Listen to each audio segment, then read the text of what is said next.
Yes. If your income is made of pie, yes. okay, how are the slices looking? Like, if we're to assign a percentage on each slice, where is it coming from? I don't know why I use the pie analogy, but it's just what I do. Can you How's it say looking? pizza instead Sure, of pie? if it's a pizza, what are the slices? Well, no, because a pizza, the slice is supposed to be even. Pie, you cut your own slice. It can be a big slice, small slice. So, Oh, that's yeah. true. Oh. So how's I'm that? going to be like, this is 76.13%. Exactly. Yeah. Well, I would actually probably say 25% AdSense and 75% brand deals. That is what I would say. So definitely majority like brand sponsorships for sure, just because like I feel like AdSense rate is like, it's okay, but it's not super good. Also, I mean, just as like a vlogger channel, I mean, I think like my like RPM, like CPM is like pretty decent, but there's definitely other genres out there that are probably better. But yeah, I'm working on like merch and matcha, like I said, so hopefully those will become slices of the pie, but for now it's really just like AdSense brands. So looking to diversify for sure.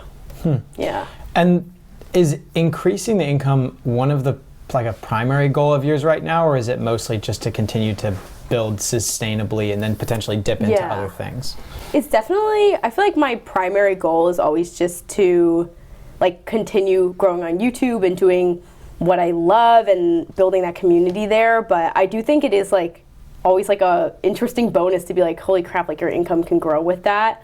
And definitely just for also safety reasons, I do want to dip into other things just because I feel like I do have faith that YouTube will last a long time, but at the end of the day, like you never know. So I think it'd be really cool to like have a brand that could potentially even like start as my brand. Something like Matcha, I feel like I could start similar to like merch, like use some of my own, I guess like star power in a way to kind of kickstart the business.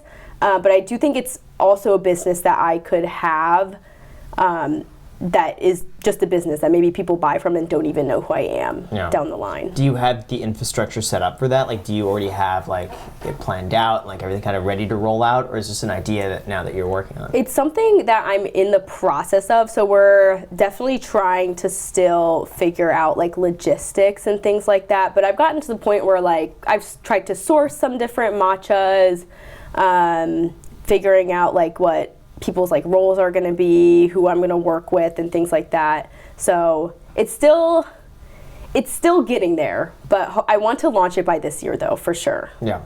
I've noticed with Bankroll Coffee, the coffee itself doesn't have a lot of margin, but the accessories do. Like if you were to sell... Really? Okay, cool. That might be different for matcha. Yeah. But coffee beans are expensive. And there's like a price point where people don't want to pay above like $12 to $14 for like a bag of premium coffee. Yeah. And so that kind of caps it out. But straws are great. Really? Cups are fantastic if you have like a branded cup. Oh gosh, we have ice cube trays which do really well. I don't know if that would work for matcha. I mean, I think all those things would probably work similarly. Cup. I know people will even like tote bag frother for matcha actually is something as well. But definitely little things like that would be cool. But that helps. And those are little cool upsells. So like for our coffee, we'll like kind of break even on the coffee, but then at checkout, hey, if you want a deal on this and throw this in, it's like that will kind of make up for it. Yeah, definitely looking into matcha, like, because I'm just like, oh, I know I want to do like ceremonial grade, like make sure it's like really good or like top of the line from Japan, all these different things.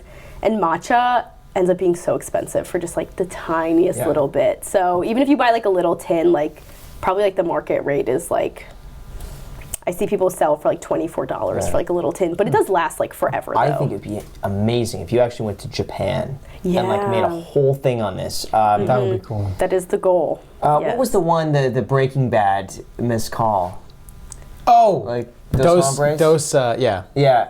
They had a really cool story where they like went to Mexico and it shows them like going through and like meeting people and figuring out like the culture and the history behind it and like whoa. That I think if you applied that to matcha, and like going to Japan, trying it out, like learning who makes it, like who's behind it, and like really the art and the craft and the history behind it, and like and you find some like a story behind a really cool supplier there, or like someone who makes it out of passion, who's really in it. It's like 20 generations in of just like doing this one thing. I don't know. No, it would be so cool. No, I like the idea. It's like cool. a tea ceremony, like things like then that. It's like something special. Then it's not just like, hey, I got a matcha. This is cool because I like it, but there's like this cool history behind it, and people are going to be curious, like, why is that one the best? Yeah. And you can be the best.